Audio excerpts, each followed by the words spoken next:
আসসালামু আলাইকুম, সবাই কেমন আছেন? আমরা আল্লাহর রহমতে খুবই ভালো আছি। আশা করি আপনারা অনেক ভালো আছেন।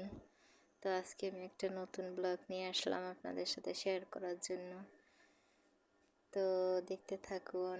আজকে বাইরে প্রচণ্ড বৃষ্টি পড়ছিল, তাই এখন আমি ভাবলাম যে কি করা যায়। তো একটা কাঁথা বিছালাম, যে একটা কাঁথা সেলাই করব।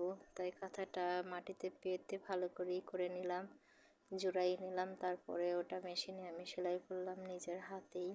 কাঁথাটা অনেক বড় কাঁথা ছিল, তাই সেটা আমি মেশিনেই সেলাই করছি।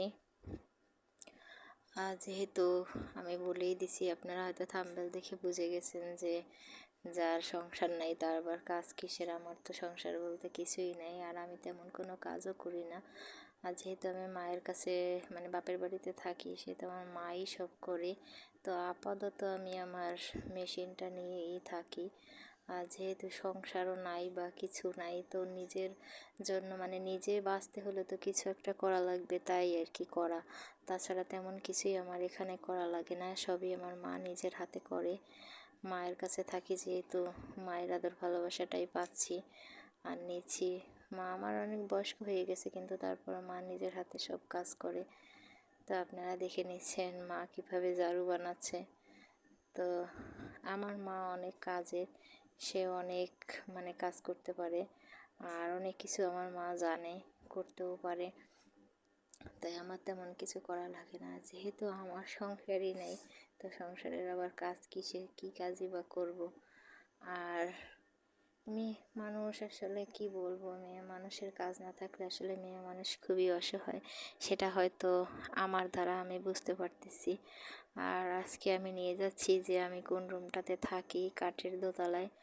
তা সেটা আমি ওখানে যাচ্ছি। যেহেতু আমার সংসার নাই, তো আমার কি থাকবে, আমার কিছুই নাই, শুধু একটা বিছানা আছে। সেটাই আমি আপনাদের সাথে শেয়ার করছি। বিছানা আমার, এটাই শুধু আপনাদের দেখাচ্ছি। তো এই হলো আমার সেই কাঠের দোতলার বিছানা, আর এখানেই আমি থাকি। আর আজকে আমার ছেলে খুব বায়না ধরছিল যে তার একটা ম্যাজিক লাইটের দরকার, তো সে ম্যাজিক লাইট নেবে। তো একটা ম্যাজিক লাইট বাজার থেকে নিয়ে এসে দিলাম। তো আমার ছেলে ম্যাজিক লাইট পেয়ে খুবই খুশি, তার সাথে আরও কয়েকজন যোগ হয়েছিল। তো তারা খুব লাফালাফি করছিল, খুব আনন্দ করছিল ম্যাজিক লাইট দেখে, খুবই মজা করছে ওরা। আল্লাহ হাফেজ, আজ এখানেই বিদায় নিচ্ছি, সবাই ভালো থাকবেন।